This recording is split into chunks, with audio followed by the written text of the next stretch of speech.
तो समपूर्वक विद धातु संविधान चक्रे, संविधान चक्राते, संविधान चक्रिरे, संविधान चक्रिसे, संविधान चक्राथे, संविधान चक्रिड्वे, संविधान चक्रे, संविधान चक्रिवहे, संविधान चक्रिमहे। हाँ जी, लुट लकार बोलिए।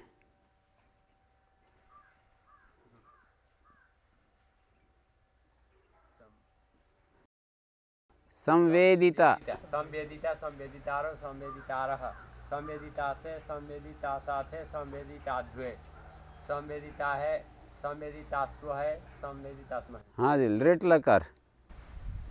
संवेदिष्यते, संवेदिष्येते, संवेदिष्यन्ते, संवेदिष्यसे, संवेदिष्यथे, संवेदिष्यध्वे, संवेदिष्ये, संवेदिष्यावहे, संवेदिष्यामहे। हाँ जी, लोट लकार। लोट लकार की पहचान ये होती है कि लट से ही बस आगे बढ़ जाया करो। जो लट लकार होता है ना, उसी में बस आम एता सवाभ्याम वामो इत्यादि सूत्र लग जाते हैं। संवित्ते संविदाते संविदते था तो संवित्ताम संविदाताम संविदताम, संवित्सु संविदाताम संविध्वम, संवेदई संवेदई संवेदा वही संवेदा मही। लंग लकार बोलिए। हाँ जी, आप बोलिए।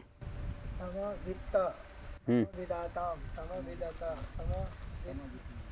समवित्था, समवित्थाः, समविधि, समविदा, समविधि, समविद्वहि, समविद्महि। हाँ जी, विधिलिंग। संविदिता, संविदियाताम, संविदिरन, संविदिथाः, संविधियात, विधियाथाम, संविदिध्वम, संविधिय, संविधि वही, संविधि वही। और शेलिंग बोलिए। हाँ जी। संवेदिश्रेष्ठ, संवेदिशीयास्ताम, संवेदिशीरन, संवेदिश्रेष्ठा, संवेदिशीयार्थम, संवेदिशीध्वम, संवेदिशीय, संवेदिशी वही, संवेदिशी। हाँ जी, लुंग लकार बोलिए। समवेदिष्ट, समवेदिशाताम, समवेदिशत, समवेदिष्ठाः, समवेदिशाथाम, समवेदित्वम, समवेदिशी, समवेदिष्वहि, समवेदिष्महि। हाँ जी, लिंग लकार। संवेदी, संवेदिष्यता, हाँ, संवेदिष्यथा, नहीं, प्रथम पुरुष बोलिए। संवेदिष्यता, संवेदिष्येताम, संवेदिष्यन्त। मैं पूरा बोलो। समवेदिष्यत, समवेदिष्येताम, समवेदिष्यता, समवेदिष्यता, इष्येताम, समवेदिष्यता, संत, समवेदिष्यन्त, समवेदिष्यथः, समवेदिष्येताम, समवेदिष्यध्वम, समवेदिष्ये, समवेदिष्यावहे, श्यावहि, समवेदिष्यामः। लुंग लकार में समवेदिध्वम, धीचे से सकार लोप हो गया। समवेदिध्वम। वैसे भट्टोजी दीक्षित ऐसे प्रयोगों में ना एधिध्वम शायद मानते हैं। जैसे एद धातु है ना, ये सिच है, ये ईट है, ध्वम है, इणा सी ध्वम लुंग लेटाम, धीचे लोप होने के बाद इणंत अंग से उत्तर। तो अंग संज्ञा जब हम करेंगे, अस्मात् प्रत्यय विधिस्तदादि प्रत्ययंगम, प्रत्यय के परे रहते, तो अंग संज्ञा सकार पर्यंत की होगी या इकार पर्यंत की, धीचे सकार लोप होने के बाद। जैसे हम एक तो एद धातु है, सिच प्रत्यय किया, ईट आगम हो गया, ध्वम प्रत्यय किया, दो प्रत्यय हैं, तो हमें अंग संज्ञा करनी है। तो अंग संज्ञा ये इकार तक की होगी, सकार तक की होगी, या केवल एद की होगी? हैं? सिच का लोप होने के बाद ही कह रहा हूं कि अंग संज्ञा करोगे तो इकार तक की होगी या सकार तक की? ये सारे प्रयोग एक पकड़ लिया तो फिर सारे समझ में आ जाएंगे ना। अट, विद, इट,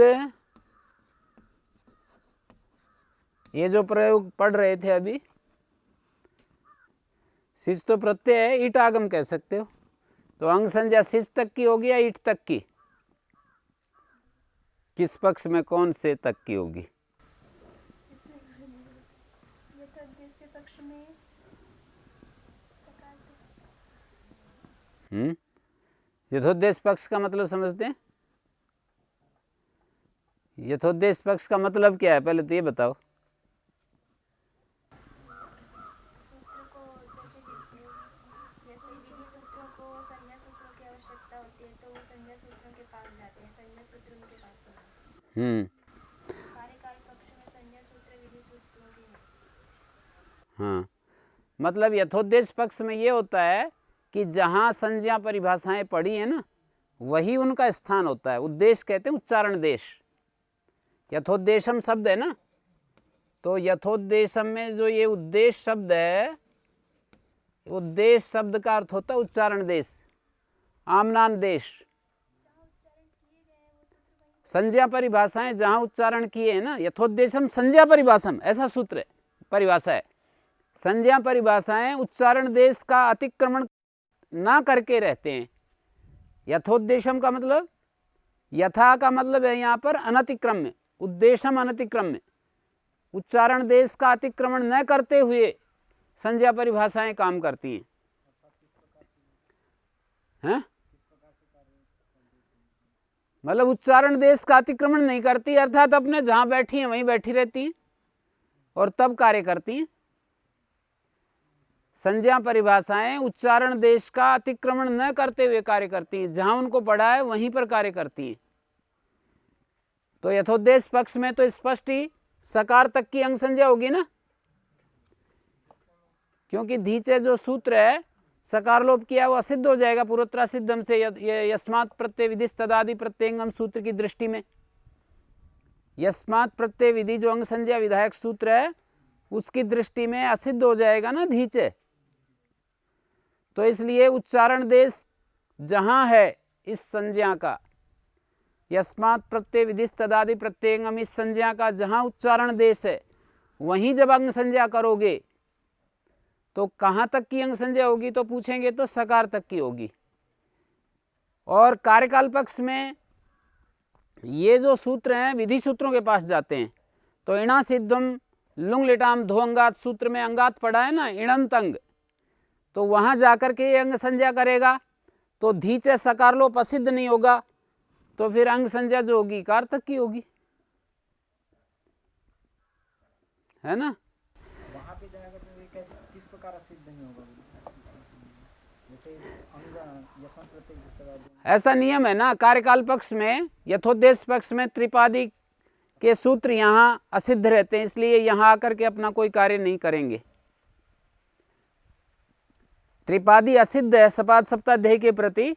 यथोद्देश्य पक्ष में त्रिपादी का कोई सूत्र उठ करके यहाँ आकर के कोई मदद नहीं ले सकता है, उनका अस्तित्व ही नहीं है, मदद कहाँ से लेगा।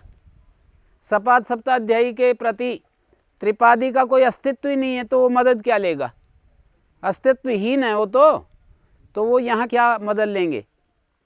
यथोद्देश्य पक्ष में त्रिपादी के सूत्र यहाँ आकर के कोई मदद नहीं ले सकते, लेकिन कार्यकाल पक्ष में सपाद शब्दाध्यायी के सूत्र त्रिपादी में जाकर के मदद दे सकते हैं।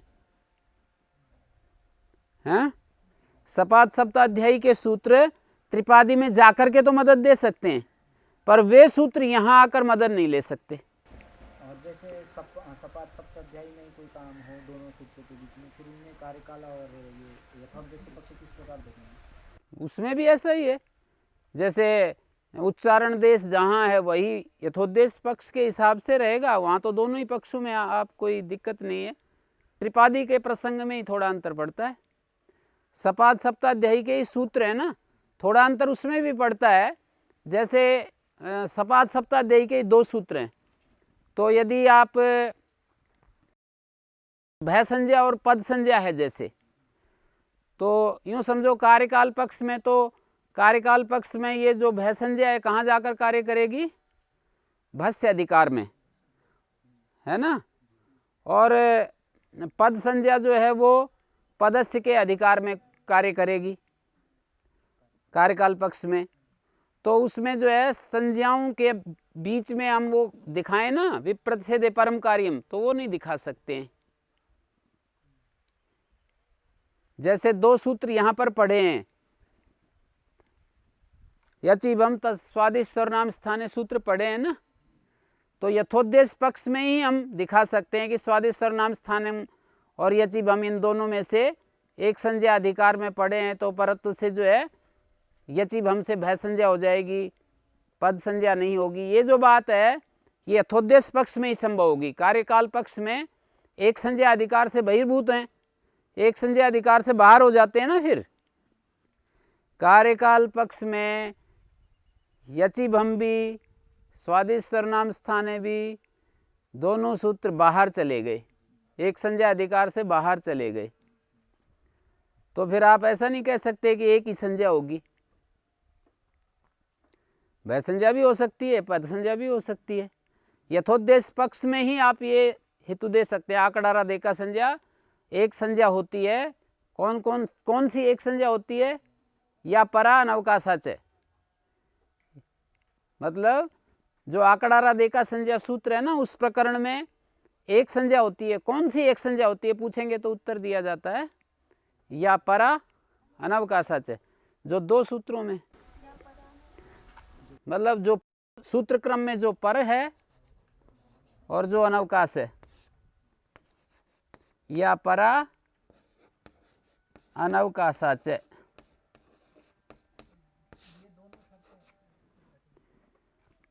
कोई एक शर्त, ठीक है। एक संज्ञा अधिकार में हम ये नियम तब लागू कर सकते हैं जब संज्ञाओं का उच्चारण देश ही मान्य हो। एक संज्ञा अधिकार से बहिर्भूत हो जाएंगी, एक संज्ञा अधिकार से बाहर हो जाएंगी, तो आप ये हेतु नहीं दे सकते हो। जब कार्यकाल पक्ष मानते हो तो यहाँ से उठ करके उन सूत्रों के साथ चली गई ना, मिल गई, तो एक संज्ञा अधिकार से बाहर तो हो ही गई हैं। आकड़ारा देखा संज्ञा जो अधिकार है वहां से बाहर हो गई ना, तो वहां अंतर पड़ेगा। सपाद सप्ताध्यायी का प्रश्न किया था आपने, उसका उत्तर दिया मैंने। सपाद सप्ताध्यायी के अंदर भी कार्यकाल पक्ष में और यथोद्देश्य पक्ष में ऐसे अंतर पड़ता है। पूर्वापरि विपरीत भी हो सकता है और वो नियम भी नहीं रहेगा, एक संज्ञा होती है हैं? और कार्यकाल पक्ष यदि लेकर चलें तो यहाँ तो कोई कार्य नहीं है ना, जहाँ पढ़ी हैं, जहाँ संज्ञाएं पढ़ी हैं वहाँ तो कार्य नहीं माना जाएगा, कार्य तो फिर वहाँ माना जाएगा। तो इसलिए फिर वहाँ पर जो है हम भय संज्ञा, जैसे मान लीजिए शब्द अपना है राजन टा, टा का आ बचेगा ना, तो स्वादिष्ट सर्वनाम स्थाने और यचिभम 2 सूत्र प्राय, तो इनमें से यचिभम बाद लेता है ना पद संज्ञा को। देखो यकारादि आजादी परे हो तो पूर्व की भय संज्ञा होती है। स्वादि प्रत्ययों में स्वादि प्रत्यय परे हो, वहाँ हलादि तो अर्थापत्ति से लेते हैं, सूत्र में थोड़ी कह रखा है। सर्वनाम स्थान भिन्न स्वादि प्रत्यय परे हो तो पूर्व की पद संज्ञा होती है। पर लेकिन यहाँ पर आकड़ारा देकर संज्ञा जहाँ पढ़ी है वहाँ देखोगे तब यूँ कहोगे कि जो अनवकाश है या जो पर है वो मतलब बलवान होती है। आकड़ारा देखा संज्ञा जो ये व्यवस्था है, जहाँ पर ये संज्ञाएं पढ़ी हैं वहीं आप देखोगे तो बन सकती है। और यहाँ से इन सूत्रों को उठा दिया और बाहर फेंक दिया, बाहर पहुँचा दिया। बाहर का मतलब जहाँ कार्य है ना वहाँ पहुँचा दिया, तो ये पूर्वापर्य नहीं बनेगा। और एक बात ये भी है कि यहाँ पर कार्यकाल पक्ष में हम जो है इन दोनों संज्ञाओं में एक संज्ञा का वो नहीं कर सकते, व्यवस्था नहीं कर सकते। हम एक ही संज्ञा चाहते हैं ना, यहाँ पर राज्यां बनाते हैं, यहाँ भय संज्ञा ही चाहते हैं। पर यहाँ भय संज्ञा ही हो, ये बात कैसे हम करें? यथोद्देश पक्ष में तो हो जाएगी, यथोद्देश पक्ष में दोनों संज्ञाएं सामने हैं, उनमें से जो परे है या अनवकाश है वो हो जाती है। पर कार्यकाल पक्ष में तो जब कार्य का काल है तब ये संज्ञाएं अपना काम करेंगी। कार्यकाल पक्ष का मतलब है कि जैसे भय संज्ञा है वहां पहुंच गई, यचिबम चले जाएंगे तो इनके क्रम का कोई भी महत्व नहीं रहेगा। जैसे कार्य वहाँ भस्य प्रकरण में चला गया भय संज्ञा, कार्यकाल पक्ष में तो क्रम का वो नहीं रहा ना, पूर्वापरी। तो जहां सूत्र पढ़ दिया पाणिनि ने वहीं उसका स्थान माना जाएगा। कार्यकाल पक्ष में तो सूत्र जाकर के ना विधि सूत्रों के साथ एक वाक्यता को प्राप्त हो जाते हैं। कार्यकाल पक्ष में एक वाक्यता को प्राप्त हो जाते हैं। जैसे हमारा वृद्धिरादेश सूत्र है ना, वो सिचि वृद्धि परस्मै पद के साथ एक वाक्यता को प्राप्त हो जाएगा। इको गुण वृद्धि जो है वो सिचि वृद्धि परस्मै पदेशु के साथ एक वाक्यता को प्राप्त हो जाएगा। एन विदिश तदंतस्य तदंतस्य भी वहाँ एक वाक्यता को प्राप्त हो जाएगा।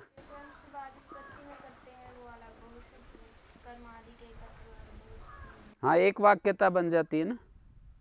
एक वाक्यता का मतलब ये होता है दो सूत्र मिलकर के एक वाक्यता को प्राप्त हो जाते हैं।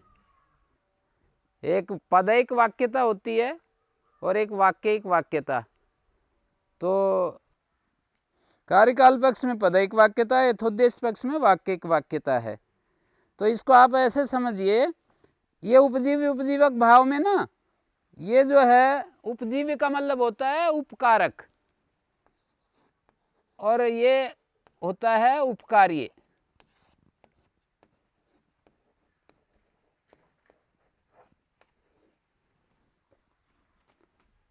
उपजीवी उपकारक होता है और ये आप ऐसे समझ सकते हो इसके लौकिक उदाहरण कि महाभारत सारे काव्यों का उपजीव्य है।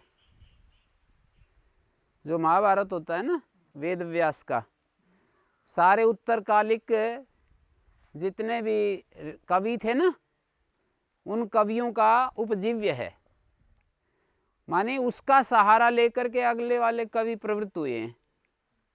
तो महाभारत अग्रिम कवियों का, आने वाले कवियों का उपजीव्य है, उपकारक है, और जो दूसरे कवि हैं वो उसके उपजीवक हैं, महाभारत के उपजीवक हैं।